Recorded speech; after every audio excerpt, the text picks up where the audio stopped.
Dobre, takže môžeme? Takže vážené pani poslankyne, vážení páni poslanci, dovolte, aby som vás, milé kolegyne, dovolte, aby som vás srdečne privítal na rokovaní Mestského zastupiteľstva trošku v netradičnom termíne, keďže sa stretávame v pondelok, stretávame sa mimoriadne, keďže potrebujeme schváliť nejaké operatívne body. To mimoriadne zastupiteľstvo je aj mimoriadne v tom, že sa koná počas štátneho sviatku, kedy si pripomíname Deň boja za slobodu a demokraciu. A tu by som chcel naozaj použiť jeden citát, ktorý z doby priečelie ľubovnianskej fary, a ten citát povedal čestný občan mesta Stará Ľubovňa, monsignor Viktor Trstenský: za slobodu bolo treba bojovať vtedy i teraz, ináč ju stratíme. Takže to je naozaj veľmi pekný odkaz, ktorý máme každý deň na očiach, aj keď niekedy už to tak nevnímame.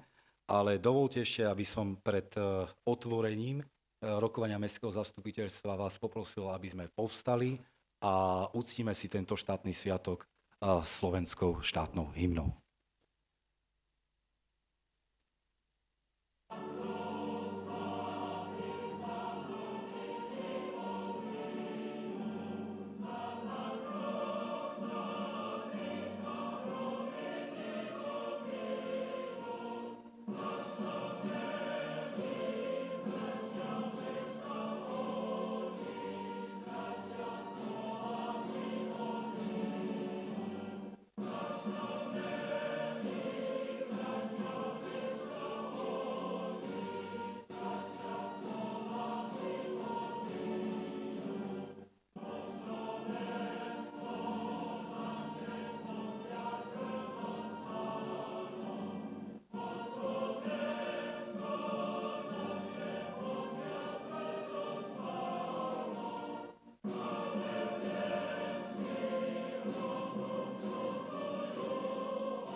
Ďakujem veľmi pekne.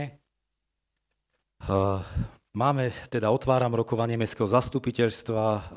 Ak dovolíte, rád by som ospravedlnil neúčasť poslancov: pán poslanec Boďo, pán poslanec Mikulík, pán poslanec Mišenko, pán poslanec Nemergut, pán poslanec Orlovský, pán poslanec Saloň, pán poslanec Vrábeľ, pán poslanec Lampart, a taktiež svoju neúčasť na rokovaní ospravedlňuje pani poslankyňa Olahová. Poprosím, aby sme vyskúšali hlasovacie zariadenie, či sme uznášania schopní. Nech sa páči, prezentujte sa a hlasujte.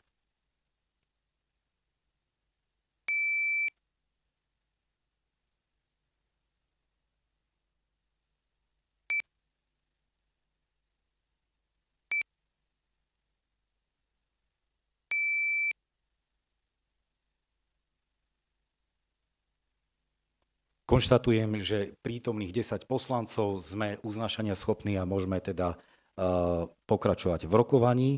Za overovateľov zápisnice určujem pána poslanca Patrika Nemerguta a pani poslankyňu Klaudiu Satkeovú. Do návrhovej komisie navrhujem pani poslankyňu Benkovú, pán poslanec Hrebík a pani poslankyňu Suchu. Poprosím návrhovú komisiu o hlasovanie.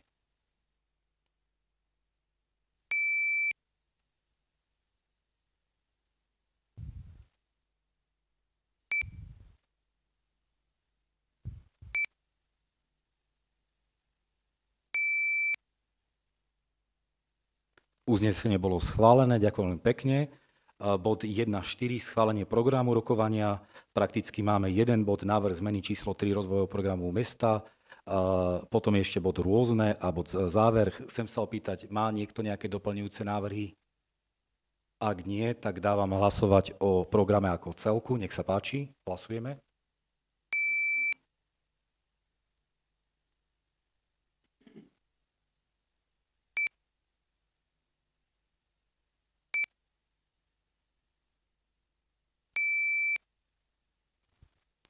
Uznesenie bolo schválené, ďakujem veľmi pekne.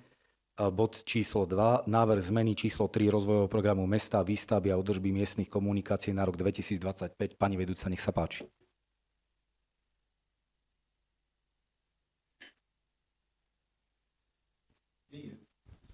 Dobrý deň, ďakujem za slovo. Vážený pán primátor Mestské zastupiteľstvo, dovoľte mi, aby som vás v krátkosti oboznámila s bodom programu číslo 2, a to je návrh zmeny číslo 3 rozvojov programu mesta, výstavby a údržby miestnych komunikácií na rok 2025. Návrh zmeny číslo 3 sa predkladá z dôvodu potreby navýšenia finančných zdrojov pre investičné akcie, a to sú verejné osvetlenie nové. Ide o navýšenie o 35 000 eur. Investičná akcia je uvedená v rámci tabuľky 1A. Toto navýšenie je potrebné z dôvodu potreby osadenia nových stĺpov verejného osvetlenia, tak aby bola zabezpečená funkčná jednota územných obvodov. Ďalej ide o navýšenie rekonštrukcie chodníka v miestnej časti Podsadek, konkrétne ľavá strana. Investičná akcia je uvedená v tabuľke číslo 3B. Táto časť chodníka je v nevyhovujúcom technickom stave a vzhľadom k tomu, že idú zimné mesiace, bude problém ako s údržbou, tak aj s prevádzkou tejto strany chodníka. Navýšenie je predpokladané v hodnote 70 000 eur. Mesto už pri tejto investičnej akcii využilo externé finančné zdroje, a to na stavebné úpravy pravej strany chodníka v maximálnej výške, aká bola poskytnutá.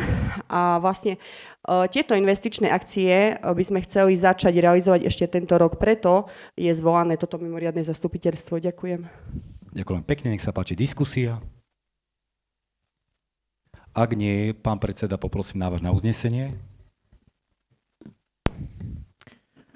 Uznesenie číslo 865. Mestské zastupiteľstvo Starej Ľubovni schvaľuje program zasadnutia Mestského zastupiteľstva. Toto už bolo, hej? Čiže uznesenie číslo 866.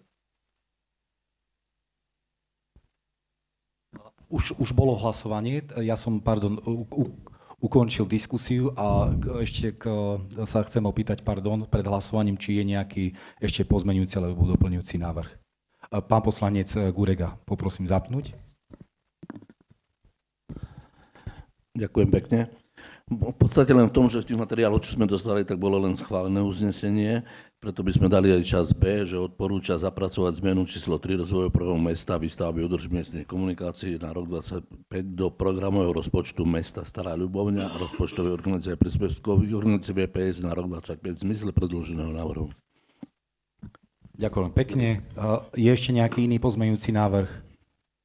Ak nie, tak poprosím pán predseda návrhovej komisie návrh uznesenia k bodu číslo 2.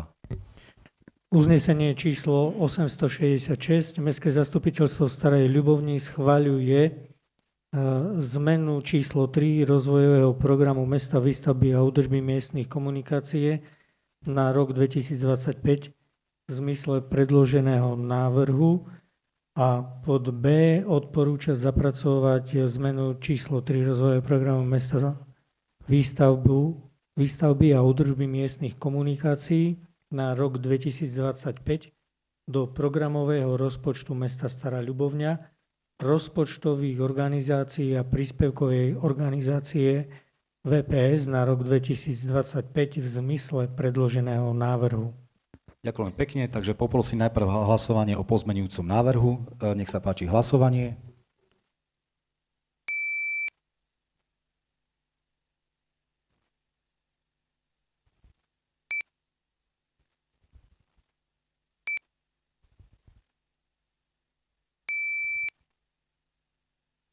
Pozmeňujúci návrh bol schválený. Ďakujem. Poprosím hlasovanie o uznesení ako celku. Poprosím hlasovanie.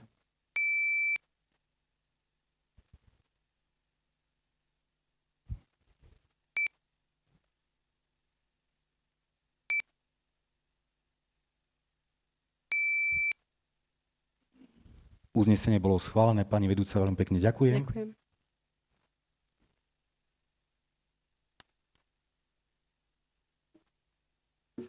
Takže ak dovolíte, bod číslo 3, bod rôzne, nemáme v bode rôzne nič také pracovné, ale to považujem za veľmi dôležitý bod taktiež, keďže 17.11. je nielen deň boja za slobodu a demokraciu, je to štátny sviatok a nemali sme sa takto príležitosť stretnúť, ale dnešný deň je aj deň, kedy v kalendári oslavuje meno Klaudia. A keďže pani poslankyňa a predsedníčka Finančnej ekonomickej komisie nosí toto krásne meno, tak dovolte, aby som za nás všetkých pogratuloval, poprial veľa šťastia, zdravia, lásky a Božieho požehnania.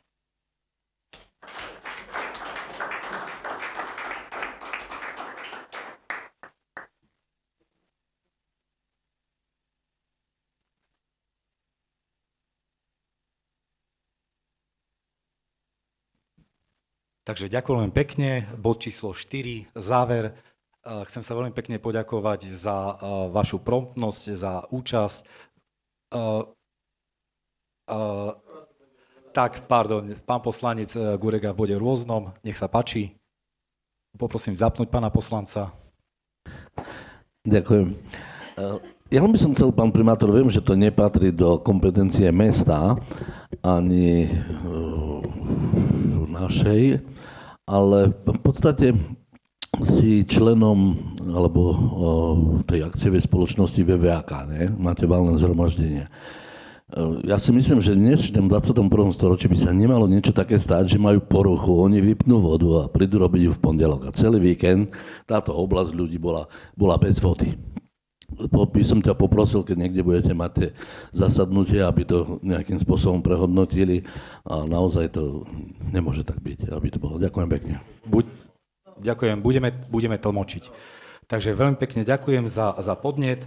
Takže vyčerpali sme program dnešného rokovania, bod číslo 4 záver. Chcem sa veľmi pekne poďakovať a zaželať úspešný týždeň a ešte pekný zvyšok dnešného dňa. Ďakujem pekne.